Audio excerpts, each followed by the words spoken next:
Greetings. Welcome to the Medexus Pharmaceuticals fourth quarter and fiscal year-end 2025 conference call. At this time, all participants are in a listen-only mode. A question-and-answer session will follow the formal presentation. If anyone should require operator assistance during the conference, please press star zero on your telephone keypad. Please note this conference is being recorded. I will now turn the conference over to your host, Victoria Rellenberg, Investor Relations of Medexus. You may begin. Thank you, and good morning, everyone. Welcome to the Medexus Pharmaceuticals fourth quarter and fiscal year 2025 earnings call. On the call this morning are Ken d'Entremont, Chief Executive Officer, and Brendan Bushman, Chief Financial Officer. If you have any questions after the conference call or would like further information about the company, please contact Adelaide Capital at 480-625-5772. I would like to remind everyone that this discussion will include forward-looking information as defined in Canadian securities laws that is based on certain assumptions that Medexus believes to be reasonable in the circumstances, but is subject to risks and uncertainties. Actual results may differ materially from historical results or results anticipated by the forward-looking information.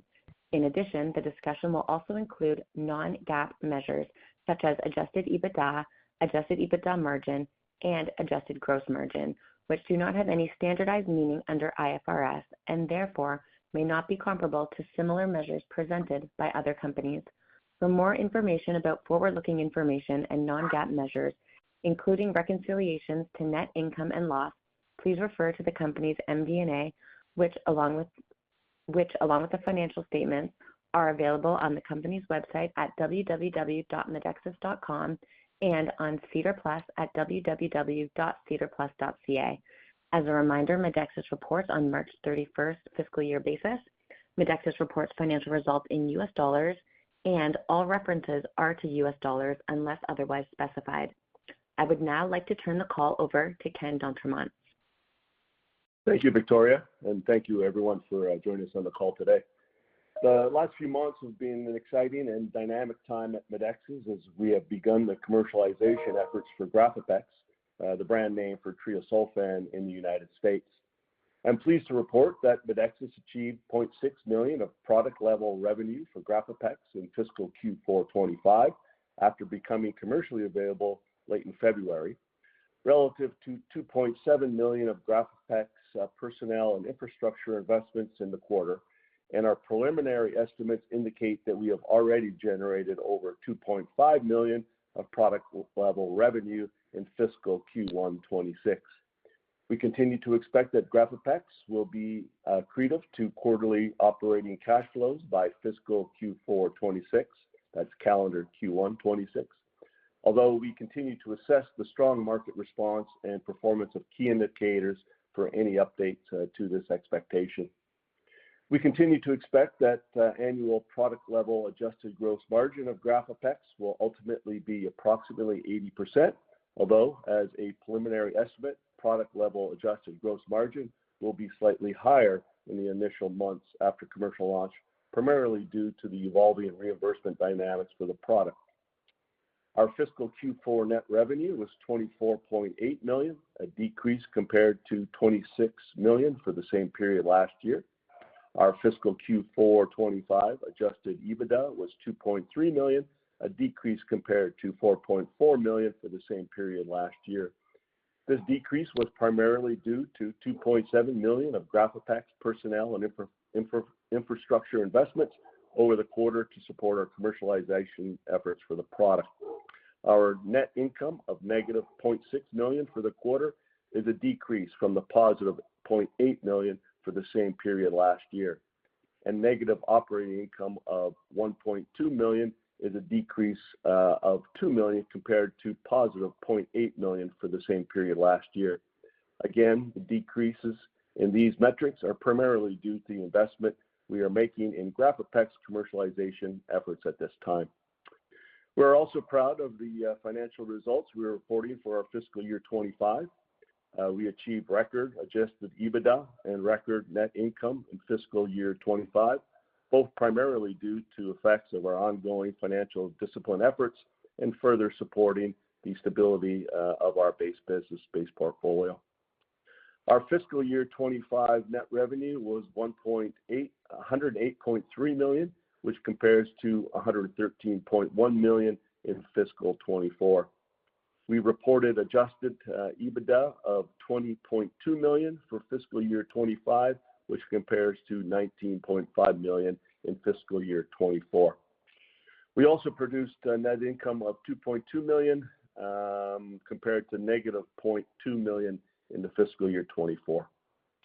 Turning to our specific products, the key business update for this quarter is the commercialization of Grafix.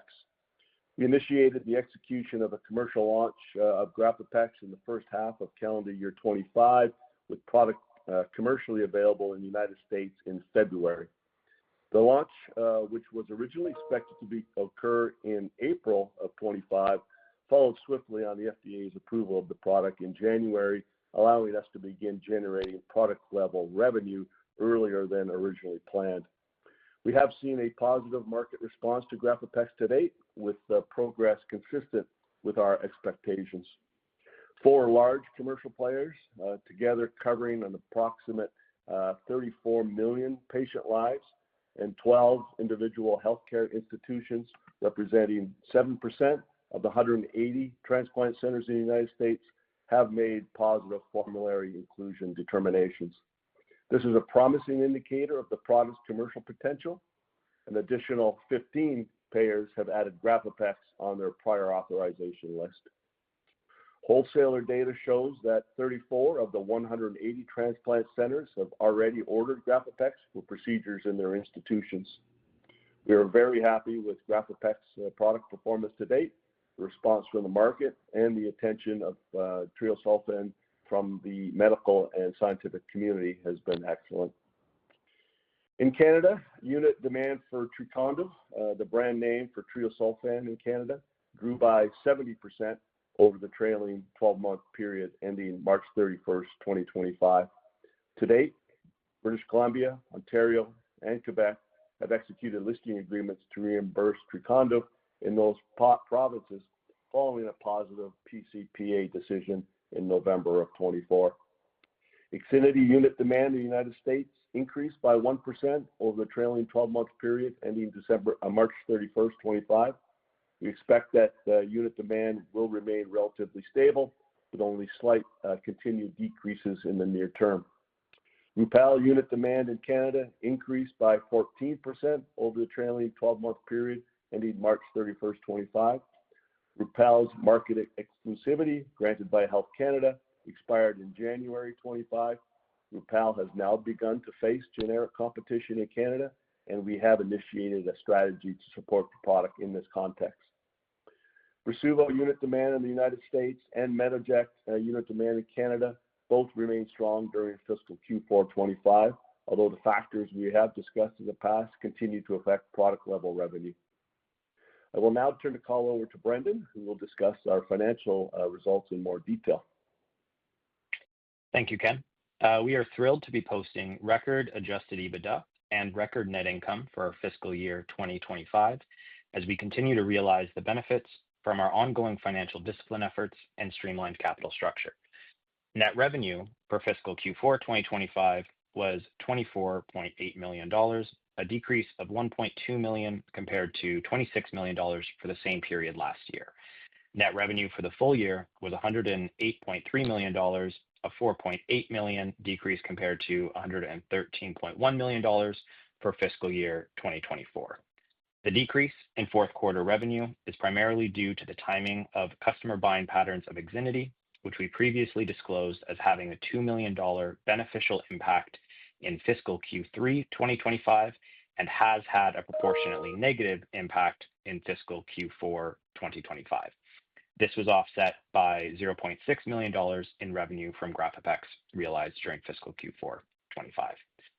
Gross profit was $12.4 million and $56.6 million for the 3 and 12-month periods ending March 25, compared to gross profit of $13.3 million and $59.5 million for the same periods in the previous year.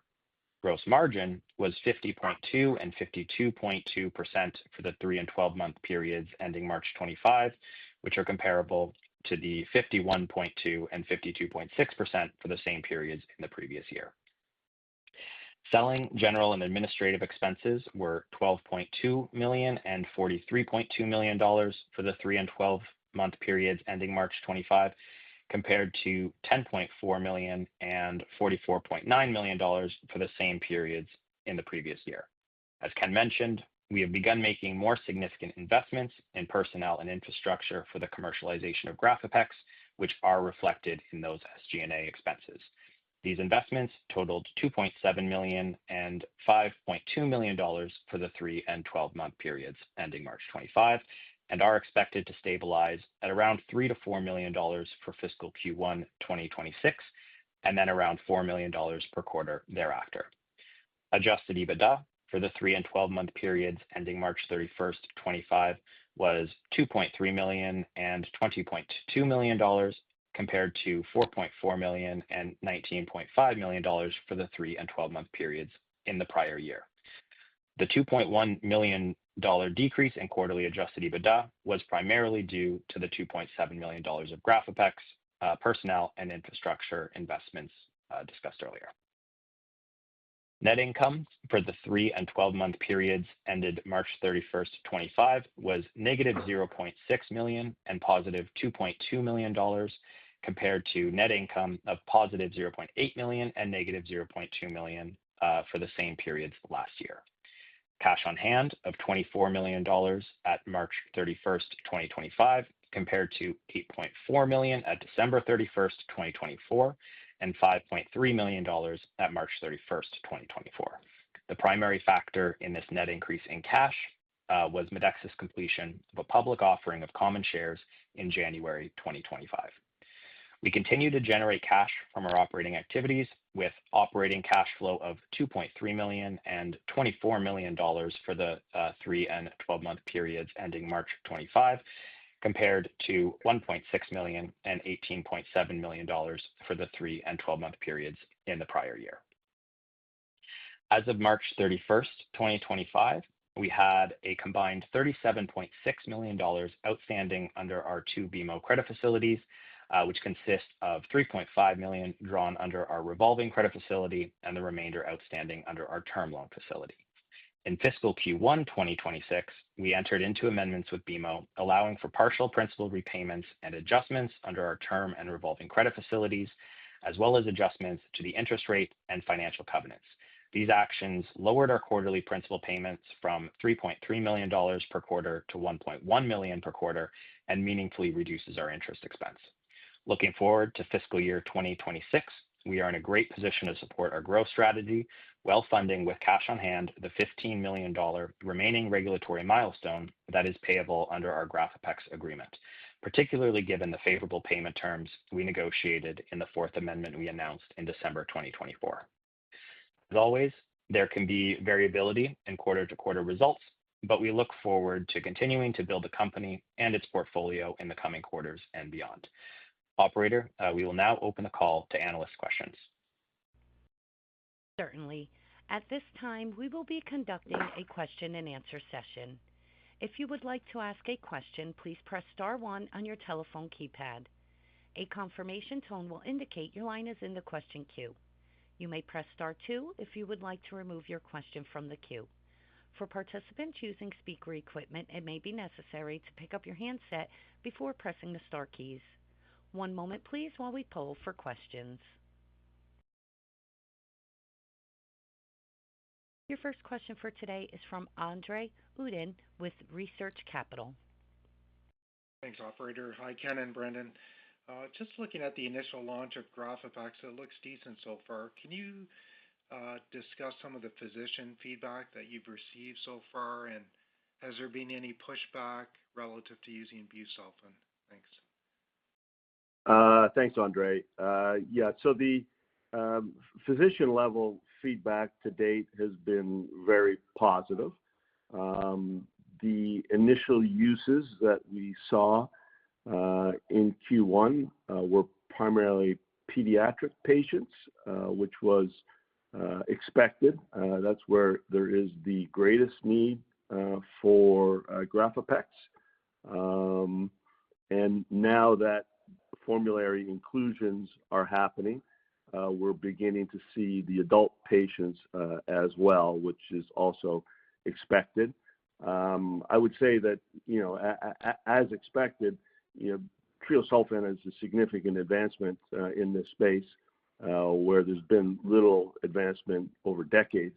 And so there's keen interest in the drug, and I think we're experiencing that with the uptake and the revenue that's beginning to be generated.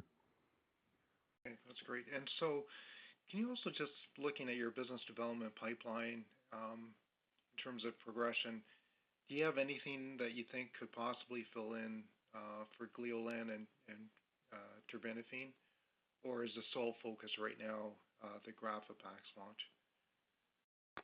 Yeah, by far, Grafix is the best opportunity we have in front of us. I mean, it's potential of over $100 million in revenue when the two products that you referenced, had no chance of being anywhere close to that, and have a margin profile that's not nearly as good as Grafix. The margin profile on Gleolan, which we gave back last quarter, it was 50%, whereas Grafix is 80%, and as we mentioned in the comments here today, it's coming in above that. So no, absolutely, the focus is and ought to be on Grafix and the rest of our base business, which is obviously performing very well.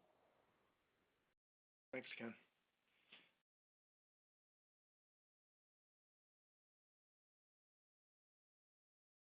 Your next question for today is from Michael Freeman with Raymond James.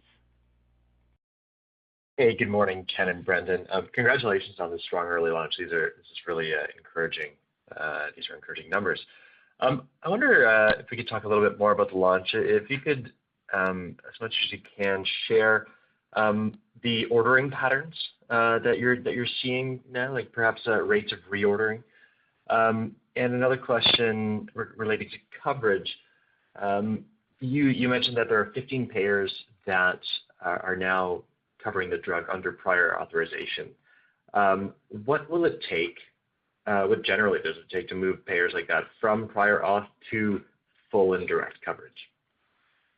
Yeah, thanks, Michael. Two good questions. So let's start with the ordering patterns.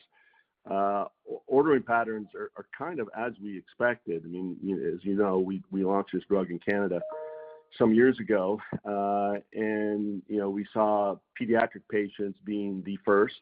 That's where there is the greatest need for many reasons, and then adults follow. And so that is what we're seeing. So the first couple of months, remember we're still first quarter really of launching this drug. So first couple of months largely was pediatric patients on prior authorizations because there was great need. Now we're seeing adult hospitals ordering as they include it on their P&T committee. And so, those are obviously bigger volume patients and bigger volume hospitals typically. So we're seeing strong sales come out of those hospitals that are adding it to the P&T committee. And so we would expect that trend to continue, more adults as we go forward, because, now we're seeing P&T decisions being made. It takes, 1 to 6 months to get a decision from a P&T committee within an institution. So, we would expect significant numbers of those happening, in the coming weeks and months. And so we would expect to see, revenue continue to accelerate as we go through that. With respect to the prior authorizations, right? So there are 15 have it on their prior authorization list. That just facilitates and enables these one-offs. And clearly we are talking to all of them and working at having it listed as, a fully paid benefit. So that just takes time. So I think really the PA listing is really just a matter of facilitating what can be a cumbersome process.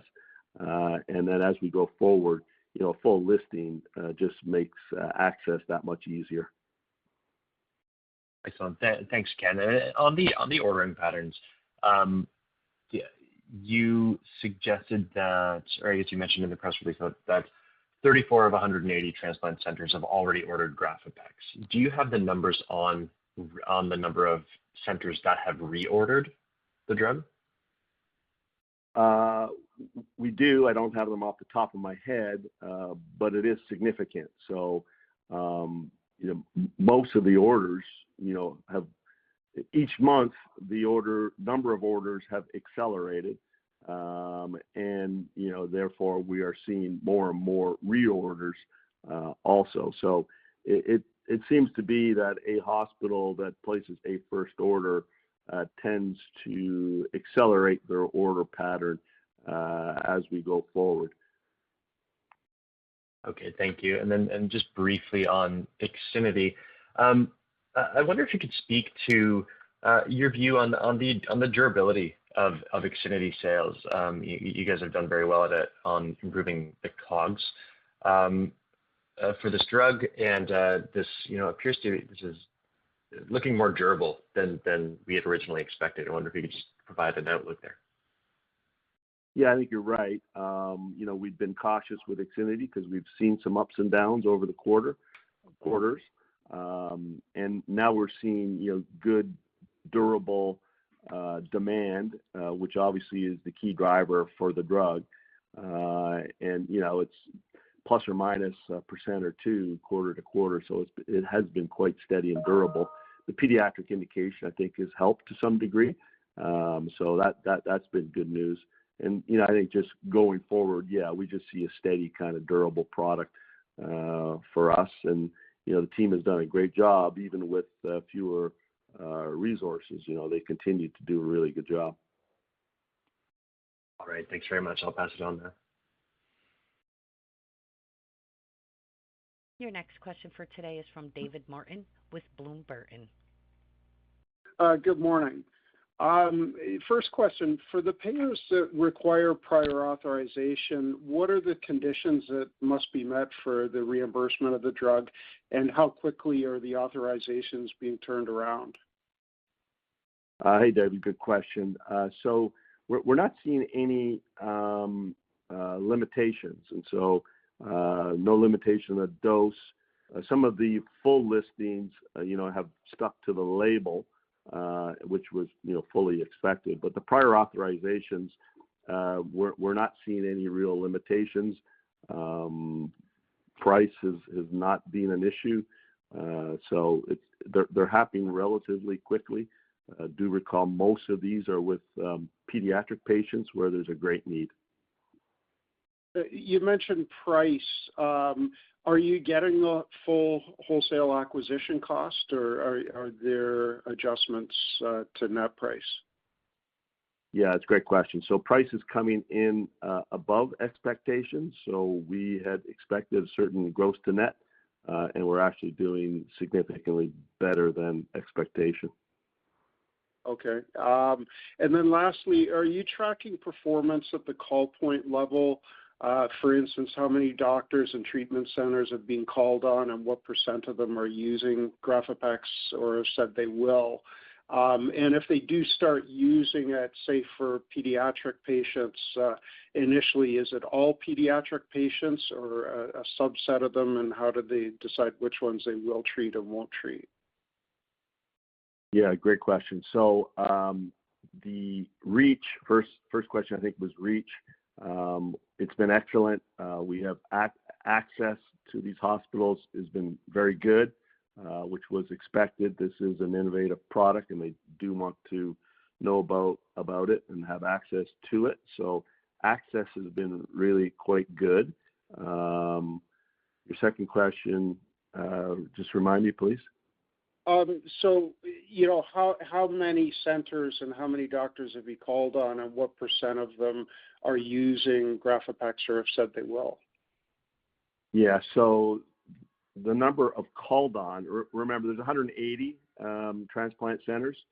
70 of them do 80% of the transplants. And so we've reached, I think it's something like 134 of the 180. So obviously it's a very high percentage of the 70 that do most of these transplants. So we have access to most of them. There are a large number of hospitals that have got it under P&T review. So that review has started, and the number that we just released today are the ones that have finished with a positive decision.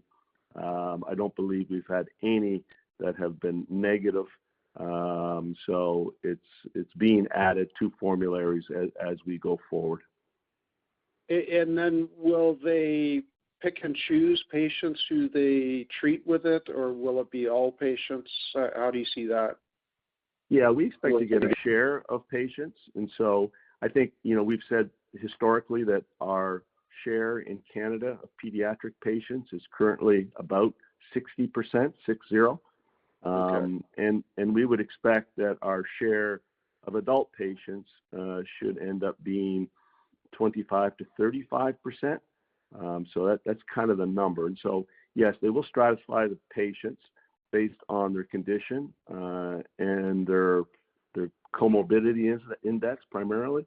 And, there are some patients that can tolerate busulfan. So I wouldn't be surprised to see busulfan continue to be used in certain patients. There are other patients that cannot, and therefore treosulfan fills a very important void. And you can determine before you give the patient either of the drugs whether they can tolerate it just based on comorbidities?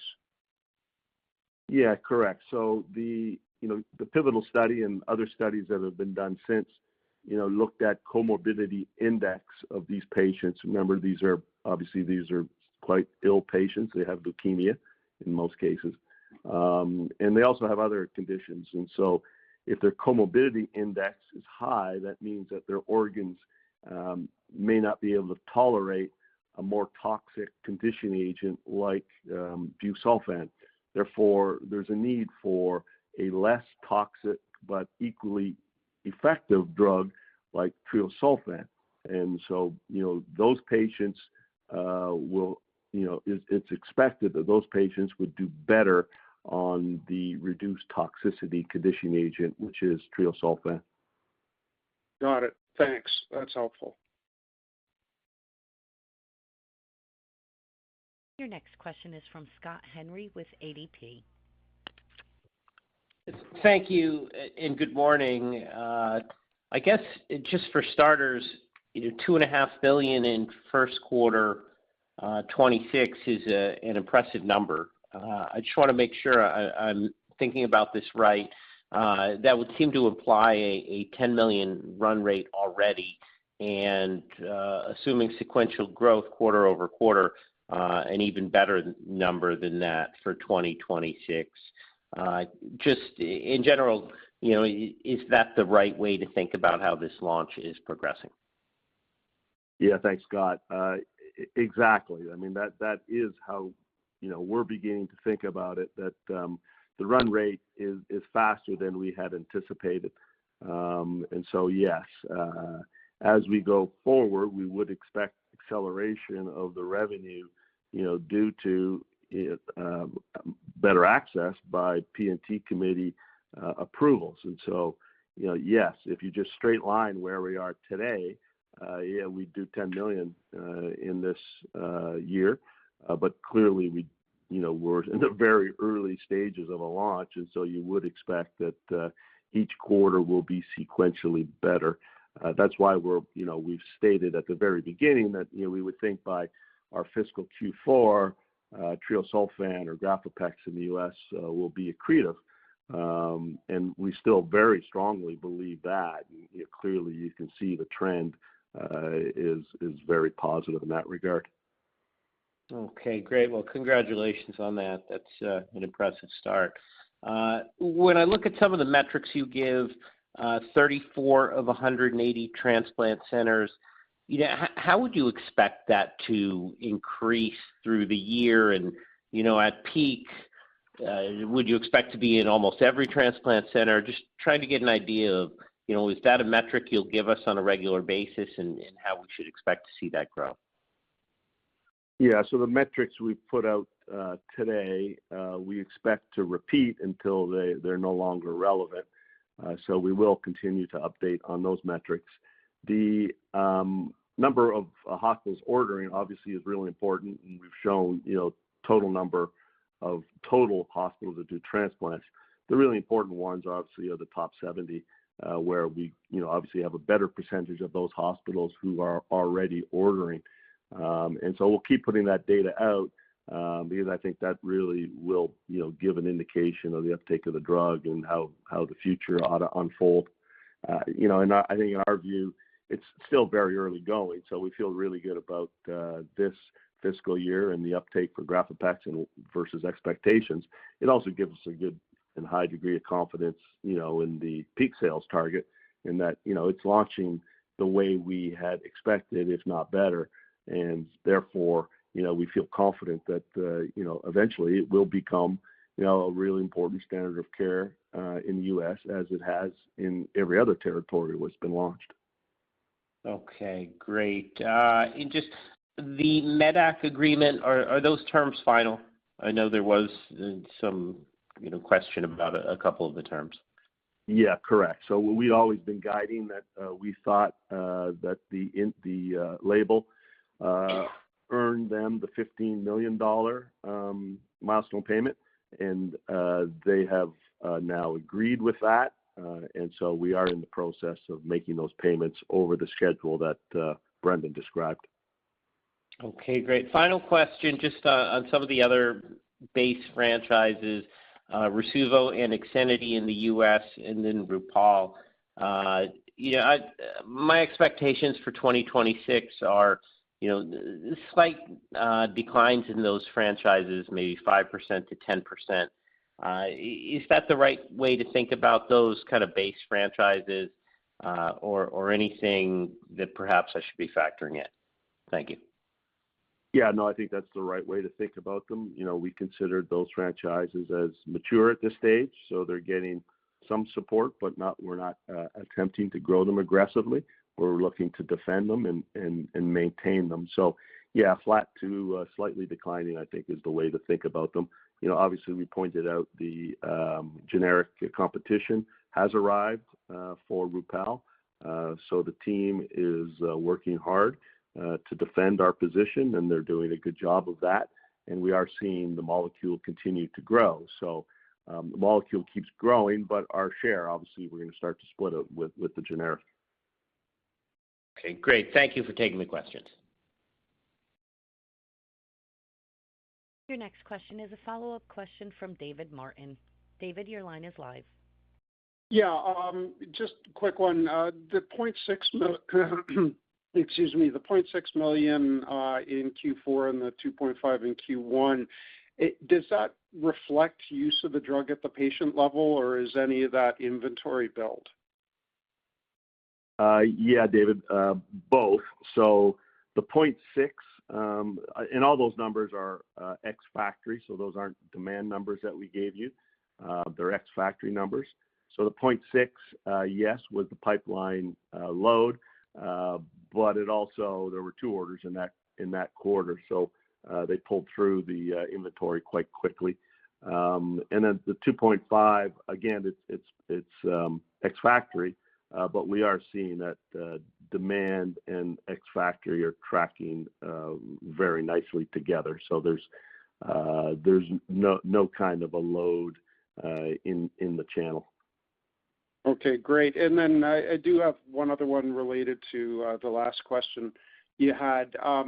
5 to 10% declines, including for Rupall, with generics hitting the market. Usually, wouldn't you expect a much greater decline in that situation? And if not, what are the steps that are being taken to defend it?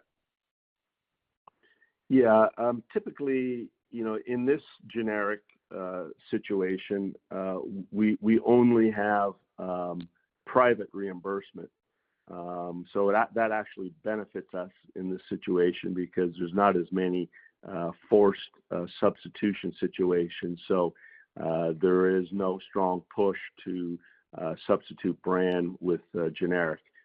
The other factor I think here is that the pricing isn't that different between brand and generic. The discount is not great. So there's not a strong financial drive to do that. And therefore, our commercial effort is to continue to support the product and grow the molecule. And, we still get a pretty strong share of the molecule. And thus far, that strategy has worked. Okay, great. Thanks. We have reached the end of the question and answer session, and I will now turn the call over to Ken for closing remarks. Just want to thank everyone for joining us on the call today. We look forward to building upon and advancing Grafix over the coming months and quarters, and continue to deliver strong performance as we look forward in 2026 and beyond. Thanks very much for joining us. This concludes today's conference, and you may disconnect your lines at this time. Thank you for your participation.